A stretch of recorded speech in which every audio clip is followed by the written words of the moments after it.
हमें इतना तो पता है कि हेल्थ केयर एक हाई मार्जिन और हाई ग्रोथ सेक्टर है और पिछले कुछ टाइम में हेल्थ केयर की काफी सारी कंपनीज ने इन्वेस्टर्स को मल्टी बैगर रिटर्न बना के भी दिए है। और आने वाले टाइम में इंडिया में pharma sector, health care sector काफी ज्यादा तेजी से ग्रो करने वाला है, क्योंकि कोई भी आदमी भाई हेल्थ केयर के ऊपर कोई भी कॉम्प्रोमाइज नहीं करता। इस इंडस्ट्री में पैसा ना दबा के बहता है। तो हेल्थ केयर सेक्टर से एक और कंपनी का मार्केट में आईपीओ आ चुका है। हम बात कर रहे हैं एलॉन हेल्थ केयर के आईपीओ की। तो इस आईपीओ का अपन चीर फाड़ एनालिसिस करने वाले हैं और समझने वाले हैं कि क्या इसमें अप्लाई किया जा सकता है या फिर नहीं, क्या ये कंपनी लिस्ट होने के बाद में लॉन्ग टर्म में तगड़े प्रॉफिट बना के दे सकती है या फिर नहीं। इसके लिए हमें करना पड़ेगा इसका फंडामेंटल फाइनेंशियल एनालिसिस, जो कि अपन इस वीडियो में करने वाले हैं। तो वीडियो को लाइक नहीं किया तो लाइक कर लो और सीधा मैं आपको वीडियो में लेके चलता हूं। बस वीडियो को स्टार्टिंग से एंड तक पूरा देख लेना। तो आज मतलब 26 अगस्त को मार्केट में दो आईपीओ ओपन हो चुके हैं। विक्रांत इंजीनियरिंग, जिसका रिव्यू वीडियो मैंने ऑलरेडी चैनल पर डाल दिया हूं, और दूसरा आईपीओ है एलॉन हेल्थ केयर। तो अपन एलॉन हेल्थ केयर का ना यहाँ पर डिटेल रिव्यू कर रहे हैं। सबसे पहले बात करते हैं इसके इशू साइज की। तो इशू साइज हमको उतना बड़ा देखने को नहीं मिल रहा है, पर यहाँ पर ना एक तगड़ा पॉजिटिव हमको देखने को मिल रहा है। देखो 121 करोड़ रुपए का ये आईपीओ है टोटल, लेकिन बढ़िया बात यह है कि 121 करोड़ रुपए जो पूरा मार्केट से उठ रहा है ना, ये टोटल होने वाला है फ्रेश इशू। मतलब यहाँ पर ऐसा नहीं है कि भाई कंपनी का existing investor, existing share holder अपने शेयर्स को बेच के जा रहा है, ऐसा बिल्कुल नहीं है। अब ये 121 करोड़ रुपए जो भी कंपनी के पास में जाएगा वो कंपनी की ग्रोथ में लगने वाला है। अभी इसका ब्रेकडाउन भी देख लेते हैं। 121 करोड़ रुपए कंपनी एक्चुअल में यूज कहां करने वाली है। तो 121 करोड़ में से 31 करोड़ रुपए कंपनी यूज करने वाली है अपने कैपेक्स में, अपने एक्सपांशन में। कैपिटल एक्सपांशन इन पैसों का होगा। 5 करोड़ रुपए कंपनी यूज करेंगी बोरोविंग के पेमेंट में। मतलब कंपनी ने कर्जा लिया हुआ है, अभी कंपनी के ऊपर एक्चुअल में कर्जा कितना है, बोरोविंग कितनी, वो भी अपन आगे एनालाइज करते हुए समझेंगे। 5 करोड़ रुपए ये पेमेंट करने वाले अपने बोरोविंग्स को। साथ में 43 करोड़ रुपए कंपनी डालने वाली अपने वर्किंग कैपिटल में।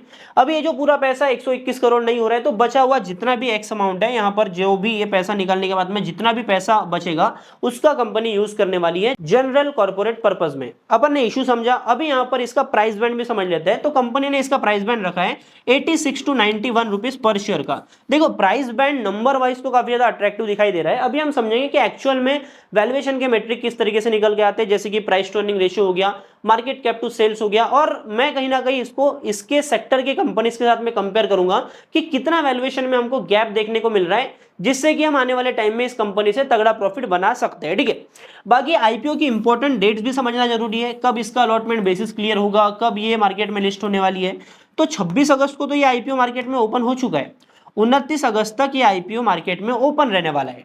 बाकी 1 सितंबर को इसका अलॉटमेंट का बेसिस क्लियर होगा। मतलब 1 तारीख को हमें पता चल जाएगा कि इस आईपीओ में हमें अलॉटमेंट मिला है या फिर नहीं। सेम डेट्स यहां पर रखी गई है विक्रांत इंजीनियरिंग के लिए भी। लिस्टिंग के डेट की बात करूं तो 3 सितंबर को ये जो आईपीओ है मार्केट में लिस्ट होने वाला है। मतलब 3 सितंबर को हम इसमें ट्रेड कर सकते हैं। इन केस हमें फ्रेश एंट्री बनाने का दिमाग में आता है कि मेरे को लगता है कि भाई ये कंपनी बढ़िया करने वाली है, तो मैं यहाँ पर फ्रेश एंट्री ले लूँ लॉन्ग टर्म के लिए, तो ये भी चीजें अपन यहाँ पर कर सकते हैं 3 सितंबर को। ठीक है, तो ये हो गई बेसिक डेट्स। अभी हम आते हैं कहीं ना कहीं बिजनेस समझना जरूरी है कंपनी का। कंपनी के पास में पैसा आता है, कहां से आता है। एक्चुअल में अपन कंपनी के कोर बिजनेस को समझे ना, तो हमें ये पता चलता है कि लॉन्ग टर्म में इसकी ग्रोथ की जो ट्रैक्शन रहेगी वो किस तरीके की रह सकती है। ठीक है, तो हर बार की तरह इस बार भी अपन क्या करेंगे, सीधा ऑफिशियल वेबसाइट के ऊपर आते हैं, क्योंकि ऑफिशियल वेबसाइट से ही हमें पता चलता है कि कंपनी का बिजनेस क्या है। ठीक है, तो ये थोड़ा कन्वीनियंट ऑप्शन है बिजनेस पता करने का। तो यहां पर हम अबाउट अस पढ़ लेते हैं। ठीक है, company health care pharma sector से है, सिंपल सी बात है, हमें इतना तो पता है। अभी कंपनी बनाती क्या है, तो ये बनाती है भाई pharmaceutical intermediates and active pharma ingredients, मतलब एपीआई। ठीक है, अभी एपीआई एक्टिव फार्मा इंग्रेडिएंट होता क्या है, मैं आपको सिंपल भाषा में समझाने की कोशिश करता हूं। अभी कोशिश ही कर सकता हूं यार, क्योंकि मैं साइंस का स्टूडेंट तो हूं नहीं भाई। अपन फाइनेंसेस वगैरह देख लेंगे बाद में, रेशियो वगैरह सब।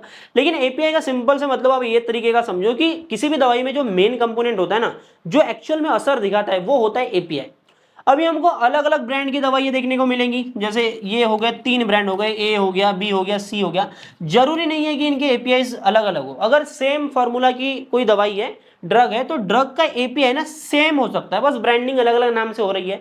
तो ये जो एपीआई बनाती है ना, वो कंपनीज अलग होती है। और हो सकता है कि सेम ही कंपनी एपीआई और टोटल फिनिश्ड दवाई मेडिसिन बनाए, पर चांसेस काफी ज्यादा होते हैं कि एपीआई बनाने वाली कंपनीज कोई अलग होती है। जैसे कि सीआरडीएमओ कंपनी हो गई, कॉन्ट्रैक्ट रिसर्च डेवलपमेंट ऑर्गेनाइजेशन हो गई। बाकी जो कंपनीज एपीआई बनाती है वो बाकी कंपनीज को अपने एपीआई सेल करती है, जिससे कि उस एपीआई का यूज करके बाकी जो ब्रांडेड कंपनीज है अपनी बाद में मेडिसिन को डेवलप करती है। बाकी अगर कोई साइंस है जिसको अच्छे से पता है कि एपीआई क्या होता है, जो एक्सप्लेन कर सकता है, वो कमेंट बॉक्स में कर लो यार, क्योंकि मेरे को इतना ही आता है, मैं इतना ही कर सकता हूँ, है ना। तो वो चीज आप कर लो, लिख लो क्या होता है, मतलब ताकि लोगों को भी पता चले। बाकी ये काम अपने को अच्छे से आता है, बहुत अच्छे से, जो काम अभी अपन करने वाले हैं, ठीक है। तो 2022 से 2025 तक का यहाँ पर हमको फाइनेंशियल देखने को मिल रहा है एनलॉन हेल्थ केयर के। तो सबसे पहले अपन रेवेन्यू के साथ में जाते हैं, ताकि हमें ये पता लग जाए कि एक्चुअल में रेवेन्यूज में ग्रोथ कितना देखने को मिल रहा है। तो 57 करोड़ रुपीस का रेवेन्यू किया था 2022 में। 2023 में ये पहुंचे भाई 113 करोड़ के ऊपर, ठीक है। आगे अपन बढ़ते हैं, 66 करोड़ रुपए, मतलब यहाँ पर रेवेन्यू में ड्रॉप देखने को मिला। आगे अपन बढ़ते हैं और यहाँ पर हमको 2025 में 120 करोड़ का रेवेन्यू यहाँ पर देखने को मिल रहा है। अभी आप यहाँ पर एक चीज देखो, ये जो सटल ड्रॉप हमको यहाँ पर देखने को मिला है ना, मतलब 2023 से 24 में ये ड्रॉप ना कंपनी के रेवेन्यू के ऊपर बहुत बड़ा इंपैक्ट डालने वाला है। अब ये क्यों, मैं आपको ये चीज बता दूं। देखो कंपनी का जो बिजनेस है ना, एपीआई सेल करती है, एक्सपोर्ट करती है, मतलब छोटी मात्रा में एक्सपोर्ट करती है। कंपनी के बिजनेस का लगभग 40% जो रेवेन्यू आता है वो एपीआई से आता है। और इनका जो मेजर बिजनेस निकल के आता है ना, वो आता है भाई B2B, बिजनेस टू बिजनेस। देखो अभी क्या होता है, B2B किसी कंपनी का धंधा है ना, और वहां पर इस तरीके का ड्रॉप रेवेन्यू में देखने को मिले, तो यहां पर कहीं ना कहीं दिक्कतों का सामना कंपनी के वैल्यूएशन को करना पड़ता है। देखो अगर कोई कंपनी B2B धंधा कर रही है और उनके रेवेन्यूज में इतना अगर बड़ा ड्रॉप हमको देखने को मिलता है, तो कहीं ना कहीं कंपनी की ऑपरेशंस जो है, कंपनी का बिजनेस जो है, उसके ऊपर सवाल उठता है। और मार्केट में ऐसे में ना वैल्यूएशन डाउन हो जाती है, क्योंकि हम मान के चलते हैं कि भाई B2B किसी कंपनी का धंधा है, तो कहीं ना कहीं हमको रेवेन्यूज में ग्रोथ ना ही देखने को मिले, पर कहीं ना कहीं जितने क्लाइंट्स के साथ में बोल रहे हो या फिर जितने पार्टनर्स के साथ में कंपनी का बिजनेस चल रहा है, वो कहीं ना कहीं कंसिस्टेंट चले। मतलब हो सकता है कि एक टाइम में ऑर्डर्स में कहीं ना कहीं गिरावट देखने को मिले, अगर ओवरऑल इंडस्ट्री अगर सफर कर रही है तो 10-20% का ड्रॉप आना मतलब लॉजिकल है। लेकिन अगर इतना बड़ा ड्रॉप देखने को मिले, तो कहीं ना कहीं कंपनी की एफिशिएंसी के ऊपर सवाल उठता है। तो हमें ये चीज भी थोड़ा कंसिडर करना चाहिए, ठीक है। बाकी यहाँ पर फिर से ग्रोथ देखने को मिली है, 2025 में 120 करोड़ के ऊपर है, जो कि काफी ज्यादा बढ़िया बात है, ठीक है। यहाँ पर मैं एक और डेटा रखना चाहूंगा, 2021 में इनका रेवेन्यू था लगभग 16 करोड़ के करीब, तो ये 16 करोड़ से 57 करोड़ के ऊपर है। तो इस चीज को भी हमें कंसिडर करना पड़ेगा, जिस तरीके की ग्रोथ हमको यहाँ पर देखने को मिल रही है। मतलब आप ये मान के चलो 2021 में 16 करोड़ का इनका रेवेन्यू था, तो 2025 में ये 120 करोड़ के ऊपर आए हैं। मतलब मिनिमम भाई 12-13x का यहाँ पर रेवेन्यू जंप देखने को मिला है, ठीक है। आगे अपन आते हैं पैट के ऊपर, कितना ये कन्वर्ट कर पा रहे हैं। तो पैट के ऊपर आते हैं अपन, 0.11 करोड़ रुपए का लॉस था, 5 करोड़ इन्होंने प्रॉफिट किया, लगभग 6 करोड़ का प्रॉफिट किया इन्होंने 2023 में, लगभग 9.5 करोड़ रुपए का प्रॉफिट किया इन्होंने 2024 में, और सबसे बड़ी बात यहाँ पर 2025 में इनका जो पैट है, प्रॉफिट आफ्टर टैक्स है, वो हो चुका है डबल। मतलब कंपनी में हमको ग्रोथ तो देखने को मिल रही है, नो डाउट। यहां पर एक ड्रॉप देखने को मिला है, पर कंपनी में ग्रोथ है। और जिस सेक्टर से कंपनी है, उस सेक्टर को जो मार्केट वैल्यूएशन देता है, वो मिनिमम देता है भाई 40 का पी रेशो इस सेक्टर को मिलता है। पर यहां पर ना एक छोटा सा कैच है, अभी मैं उसको आगे आपको समझाऊंगा, पहले अपन इसके केपीआई समझ लेते हैं। आरओई की बात करते हैं, रिटर्न ऑन इक्विटी की बात करें, तो यहाँ पर धुआंधार कंपनी काम कर रही है, 40% का रिटर्न ऑन इक्विटी देखने को मिल रहा है।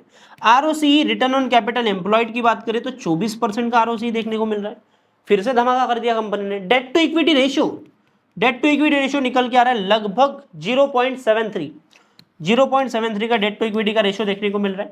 एक बात बढ़िया है कि इनकी जो बोरोविंग्स थी, कंपनी की जो बोरोविंग्स थी, वो 2024 में थी भाई 81 करोड़ के करीब, जो कि 2025 में आ चुकी है, नीचे आ चुकी है, मतलब गिरावट देखने को मिली है 67 करोड़ के ऊपर। अब यहाँ से 5 करोड़ रुपए ये पे कर लेंगे, तो इफेक्टिवली लगभग ये 62 करोड़ के करीब हमको यहाँ पर ये देखने को मिलता है। और इवेंचुअली अगर कंपनी की ग्रोथ आगे आई और पैड बढ़ता है, तो कहीं ना कहीं वहां से भी रीपेमेंट, प्रीपेमेंट, बोरोविंग्स का हमको देखने को मिल सकता है, जो कि इफेक्टिवली कंपनी के पैड को आने वाले टाइम में और बढ़ाने वाला है। क्योंकि अगर डेट पेमेंट होगा तो ऑब्वियस सी बात है, जो इंटरेस्ट कंपोनेंट हर क्वार्टर जाता है, कंपनी जो बैंक्स को इंटरेस्ट पे करती है, बैंक्स को बोल लो या फिर जहां से भी इन्होंने पैसा उठाया उनको इंटरेस्ट पे करता है, वो कंपोनेंट हट जाता है, तो पैट मार्जिन में भी हमको बढ़ोतरी देखने को मिलती है। वैसे अभी के टाइम पर पैट मार्जिन कितना अपन वो भी समझ लेते हैं। तो अभी के टाइम पर इनका PAT margin, profit after tax का जो परसेंट है, वो निकल के आ रहा है भाई 17% के करीब, जो कि काफी ज्यादा बढ़िया है। एबिटा मार्जिन लगभग 27% के करीब इनको देखने को मिल रहा है, मतलब बोरोविंग्स भी काफी ज्यादा है, तो उसका टैक्स भी जा रहा है साथ में, और बोरोविंग का इंटरेस्ट भी जा रहा है, तो उस हिसाब से यहाँ पर कहीं ना कहीं पैट मार्जिन 17% के करीब हमको अभी के टाइम पर देखने को मिल रहा है, जो कि काफी ज्यादा बढ़िया बात है। बाकी कंपनी के वैल्यूएशन की बात करें तो यहाँ पर 484 करोड़ रुपए की एक कंपनी हमको देखने को मिल रही है, जो कंपनी का मार्केट कैपिटलाइजेशन है वो इतना है, मतलब छोटी कंपनी है।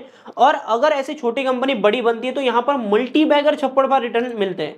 बस सवाल ये है कि भाई क्या ये कंपनी आने वाले टाइम में बड़ी बनेगी या फिर नहीं। अभी प्राइस टर्निंग रेशो मैं आपको जब बताऊंगा ना तो ये डिवाइड कर लेंगे सीधा अपन। तो इनका पी रेशो निकल गया था लगभग 23 का। अभी आप बोलेंगे भाई आप तो बोल रहे थे कि फार्मा सेक्टर की कंपनीज को जो वैल्यूएशन मिलता है वो धुआंधार मिलता है, 40% का देखने को मिलता है, पर यहाँ पर तो 23 का पी रेशो देखने को मिल रहा है। मतलब क्या कंपनी का वैल्यूएशन धमाकेदार है? नहीं। अभी आप यहाँ पर एक चीज समझो, कंपनी का जो रेवेन्यू है ना अभी के टाइम पर, ये है भाई 120 करोड़ रुपए का। कंपनी का मार्केट कैप है वो 484 करोड़ रुपए का है। देखो हर एक इंडस्ट्री में ये चीज लागू होती है। अभी ऐसा जरूरी नहीं कि फार्मा सेक्टर में जो एपीआई कंपनी बनाती है वो 10-15 ही है, ऐसा बिल्कुल नहीं है। बड़ी कंपनीज किसी भी सेक्टर में कम ही होती है। मतलब रिलायंस इंडस्ट्रीज एक ही है, रिलायंस के बराबर कंपनीज हमको ऑयल रिफाइनरी बिजनेस में नहीं देखने को मिलती है। जियो टेलीकॉम की बात करते हैं, बड़ी कंपनी दो ही है, जियो और एयरटेल, ठीक है। छोटे छोटे टेलीकॉम प्लेयर्स अभी के टाइम पर नहीं है क्योंकि वो हाईली रेगुलेटेड मार्केट है, पर रिफाइनरीज भी छोटी छोटी हमको देखने को मिलती है। मतलब कुल मिला के आप ये समझो कि रिटेल स्टोर्स तो बड़े बड़े काफी ज्यादा है, पर छोटे मोटे रिटेल स्टोर्स हमको गली गली में देखने को मिल रहे हैं। तो इसका मतलब ये नहीं है कि छोटे रिटेल स्टोर्स है तो उनका रेवेन्यू प्रॉफिट अच्छा ग्रो कर रहा है तो उनको वैल्यूएशन हम उस बड़े रिटेल स्टोर के बराबर दें, ऐसा नहीं होता है। तो एक ना लेवल होता है, मतलब एक रेंज होती है। मतलब हाँ वो ऊपर वाले बोलते हैं कि हाँ इसके नीचे ही रहना, इसके ऊपर आना मत। तो हो सकता है कि किसी सेक्टर के मान के चलते कोई XYZ सेक्टर है, इस सेक्टर की कंपनीज है, इनके लिए ना एक ऐसा है कि भाई 3 प्लेयर बैठे हुए हैं यहाँ पर, 2-3 लेवल पकड़ लेते, ये कि 1000 करोड़ का लेवल है, ठीक है, ये 1000 करोड़ का लेवल है, ये 10 करोड़ का लेवल है, और ये है भाई 1 लाख करोड़ का लेवल, ठीक है। 1 लाख करोड़ के लेवल के ऊपर 2 ही कंपनीज बैठी हुई है, 1000 करोड़ के लेवल के ऊपर लगभग 10 से 12 कंपनीज बैठी हुई है। और जो ये छोटे लेवल की कंपनी है ना 10 करोड़ के लेवल की, यहाँ पर 10 करोड़ से 1000 करोड़ के करीब, यहाँ पर हो सकता है कि हमको 50-60 कंपनीज देखने को मिले, और इसके नीचे भी हमको देखने को मिल सकती है काफी सारी कंपनीज। तो यहाँ पर कैसा है, इस लेवल को ब्रेक करने ना काफी ज्यादा मुश्किल होता है। मतलब हो सकता है कि कंपनीज की यहाँ पर ग्रोथ काफी ज्यादा देखने को मिले, पर यहाँ पर कंपटीशन ना काफी ज्यादा है, यहाँ पर कंपटीशन काफी ज्यादा है। तो इन कंपटीशन में से ऊपर निकल के आना काफी ज्यादा मुश्किल होता है, क्योंकि देखो सप्लाई और डिमांड दोनों चीजें होती है। क्योंकि डिमांड जिस कंपनी की ज्यादा आएगी तो ऑब्वियस सी बात है दूसरे कंपनी की डिमांड कम हो जाएगी। मतलब एक दूसरे से कंपनी कंपीट कर रही है तो कहीं ना कहीं हर एक तो ऊपर निकलेगा नहीं। तो ऐसे में जो नीचे लेवल की कंपनीज है ना, इनको मार्केट वैल्यूएशन काफी कम देता है, क्योंकि B2B बिजनेस में रिलेशंस बना के बिजनेस को एक्सपांड करना काफी ज्यादा मुश्किल होता है। तो ऊपर लेवल की जो कंपनीज है जैसे कि CRDMO सेक्टर की कंपनीज हो गई, या फिर डॉक्टर रेड्डीज लैब हो गया, मॉर्पन लैब हो गया, इन सारे बिजनेसेस को जो मार्केट है वैल्यूएशन तगड़ा देता है। तो इससे अपना मीडियन तो निकल के आ गया कि भाई 40 का पी ले लो, लेकिन यहां पर ये जो 23 का पी रेशियो है, ये भाई उतना सस्ता जो दिख रहा है हमको, इतना सस्ता है भी नहीं, ठीक है। लेकिन छोटा प्लेयर अगर सही में वो हिम्मत दिखा के अगर बड़ा बन गया जिस दिन, उस कंपनी में जिसने इन्वेस्ट करने की हिम्मत कर लिया और वो कंपनी निकल गई, नहीं भाई अपन ने तो ये छत जो है ये तोड़ दी भाई, ये अपने से नहीं होता नीचे रहना, अपन निकल गए ऊपर, तो ऐसे में ये कंपनी मल्टीबैगर रिटर्न बना के देती है, इतना क्लियर है। लेकिन हम यहां पर क्या बात कर रहे हैं, हम बात कर रहे हैं कि भाई IPO जब लिस्ट होगा तब हमें प्रॉफिट मिलेगा या नहीं। पर मेरी जो इंट्यूशन है ना उसके हिसाब से जो 23 का पी रेशियो है ये इतना सस्ता तो नहीं है, पर इतना सस्ता है कि हम यहां पर प्रॉफिट बना सकते हैं। अब कैसे मैं आपको समझाता हूं, ठीक है। 91 रुपीज पर शेयर के भाव पर हमको इसका जो शेयर है IPO में मिल रहा है। 5 रुपए का इनका प्रीमियम है, अभी के टाइम पर काफी कम है, लगभग 4 से 5% के करीब हमको देखने को मिल रहा है। पर यहां पर जो है ना सप्लाई काफी ज्यादा कम है शेयर्स की, छोटी कंपनी है। तो अगर आपको हेल्थ केयर सेक्टर में भरोसा है काफी ज्यादा, अगर मैं लॉन्ग टर्म के लिए रह सकता हूं, मतलब मेरे पैसे इसमें गए समझ के मैं इन्वेस्ट कर सकता हूं, तो ये कंपनी ऐसी हो सकती है जो आपको आने वाले टाइम में प्रॉफिट बना के दे। लेकिन आपको वो चीज यहां पर करना पड़ेगा। बाकी लिस्टिंग गेन के पॉइंट ऑफ व्यू से देखें तो आप विक्रान इंजीनियरिंग के साथ में जा सकते हो, क्योंकि यहां पर लगभग 20% का GMP देखने को मिल रहा है। पर अगर लॉन्ग टर्म जो रिस्की बेट्स ले सकते हो कि भाई मैं लॉन्ग टर्म के लिए एक कंपनी फार्मा सेक्टर की उठा के रखता हूं, तो ऐसे लोगों के लिए ये कंपनी बढ़िया हो सकती है। अभी आपको लगेगा कि भाई फाइनेंशियल अच्छे है कि नहीं, फंडामेंटल अच्छे है या नहीं, ये आप मेरे को बता दो, पर ऐसा नहीं होता है। मल्टीबैगर कंपनी ऐसे नहीं निकलती है। जो कंपनी मल्टीबैगर होती है ना, अगर किसी कंपनी के फंडामेंटल फाइनेंशियल ऑलरेडी बढ़िया है तो उसको मार्केट ऐसी वैल्यूएशन ज्यादा देगा। पैसा तब बनता है जब लंगड़े घोड़े के ऊपर अपन पैसा लगाए और वो तेजी से दौड़ने लगे, समझ रहे हो। तो अपना अपना पॉइंट ऑफ व्यू है। बाकी कंपनी को फंडामेंटली अपन देखें तो वैल्यूएशन ऑन पॉइंट है, वैल्यूएशन उतना बेकार देखने को नहीं मिल रहा है। पर वही है, अगर कंपनी बड़ी बन गई तो इनकेस इन केस अगर कंपनी बड़ी बन गई तो इन्वेस्टर्स को प्रॉफिट बना के देगी। बाकी वही चीज़ है, फिर वैल्यूएशन ठीक है, जिसको इन्वेस्ट करना है वो करेगा। 5% की मतलब हो सकता है कि लिस्टिंग के बाद में शेयर हमको भागता हुआ दिखे, 10-15% का प्रॉफिट लिया निकल गया, ये भी चीजें किया जा सकता है। तो बाकी ये आपके ऊपर है, मेरा काम है बस आपके सामने डेटा प्रेजेंट करना, मेरा पॉइंट ऑफ व्यू बताना, बाकी अपना रिस्क और अपने एनालिसिस करके ही आपको डिसीजन बनाना है। बाकी आई होप आपको वीडियो अच्छा लगा होगा। वीडियो अगर अच्छा लगा तो वीडियो को लाइक करना, चैनल पे नए हो तो सब्सक्राइब कर लो, बेल आइकन कॉल पे सेट कर लो। बाकी मैं मिलता हूं आपसे अगले नए वीडियो में, तब तक के लिए बाय बाय, टाटा, जय हिंद, जय भारत।